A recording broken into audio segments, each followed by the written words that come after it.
Now, he has a point. We've been hearing for years now that China is cheating, that they've rigged the system, broken the rules, stolen their way to prosperity. You'll hear terms like forced technology transfers, intellectual property theft, state subsidies, dumping, currency manipulation. And yes, these are serious issues. But if we really want to understand what happened over the last 30 years, why America lost millions of good-paying jobs, why our infrastructure is collapsing, why theirs is rising, why China now leads the world in manufacturing, EVs, and high-speed rail, we need to look past the slogans and ask the uncomfortable question, is China really cheating, or did our own elites simply sell us out? For years, foreign companies wanting to access to the Chinese market had to partner with Chinese firms and share their proprietary technology. That's called a forced technology transfer. Critics say this gave China an unfair advantage, but let's be honest, no one was forced. Western firms wanted a slice of the biggest market on earth. They willingly traded tech for profits. And China said, we'll let you in, but you have to teach us how to build. And we said, yes, over and over and over again, because our CEOs weren't thinking 20 years ahead. They were thinking about their next quarterly earnings call. Yes, there's IP theft, there's hacking, there's state support, but let's not pretend we're innocent. The U.S. runs its own espionage operations. We've interfered in governments around the world, and when it comes to subsidies, the U.S. subsidizes agriculture, defense, oil and gas, Wall Street bailouts, and now tech firms under the CHIPS Act. We don't admit it. China does it openly because their system, the economy serves the nation. In our system, the economy serves shareholders. Currency manipulation? Well, that was true 20 years ago, but not anymore. China's actually spent the last decade propping up its currency to maintain stability. And non-tariff barriers, yes, China plays protectionist games, but so does everyone else, including us. We ban chip sales, restrict Huawei, embargo countries, and rewrite financial regulations to serve American interests. The reality is this. China didn't steal our prosperity. Our own elites gave it away. They pushed for China's entry into the WTO. They offshored factories, dismantled unions, and told American workers to learn to code. The steel towns collapsed. The textile mills vanished. The auto parts industry got hollowed out. But the Dow Jones hit record highs, and that's all that mattered. And what did China do with its surplus? It didn't hand out stock buybacks. It didn't pump the money into speculative finance. It built high-speed rail, smart cities, new energy grids, entire industries from scratch. And what did we do? Well, we built financial bubbles. We gutted public schools. We defunded infrastructure. We gave tax cuts to the ultra-wealthy and told everyone else to tighten their belts. And now we think tariffs are going to fix this? Tariffs are like putting duct tape on a collapsing bridge.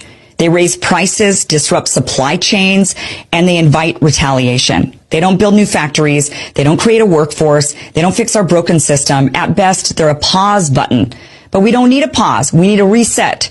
The only way forward is to rebuild this country from the ground up. That means a national industrial policy, one that actually names strategic sectors and invests in them long term. That means infrastructure on the scale of the New Deal, not pothole patchwork. It means vocational training, apprenticeships, and skilled labor being treated with the respect it deserves. It means breaking up the monopolies, punishing offshoring, banning stock buybacks, and rewarding companies that build here, hire here, and stay here.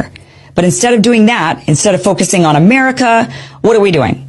We're talking about war with Iran. We're dropping bombs on Yemen. We're spending billions, waging proxy wars on behalf of a foreign government while our own cities look like war zones.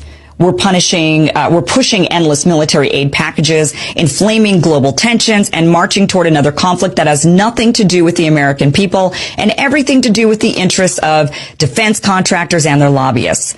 And when we're not trying to start a war, we're fantasizing about expanding our empire, making Canada a U.S. state, buying Greenland, stationing troops on every continent, guarding pipelines and mineral routes while our own border is a disaster and our veterans sleep in tents. This isn't America first. This is empire first, globalism first, elites first. If we really believed in putting America first, we wouldn't be policing the world. We'd be rebuilding our country. We'd have the best rail in the world, the cleanest water, the strongest power grid, the most resilient supply chains, the best educated workforce, the most secure borders. But we don't.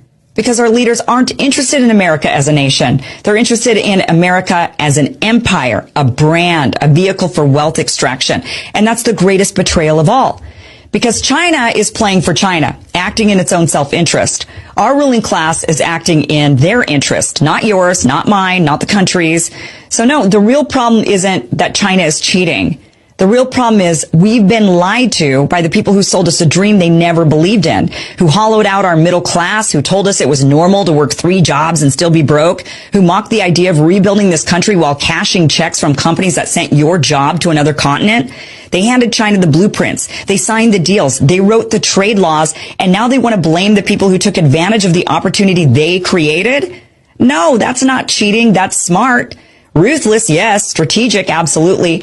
But we should be taking notes, not throwing tantrums. If we want to win again, we don't need more sanctions. We need more engineers. We don't need more aircraft carriers. We need more factories. We don't need another $1 trillion war. We need a $1 trillion investment in America, in workers, in cities, in families, in sovereignty. You want America to be great again? Then build. Stop chasing wars. Stop chasing distractions. Stop chasing empire. Bring it home and start again. That's the real America first, and it's the only way forward.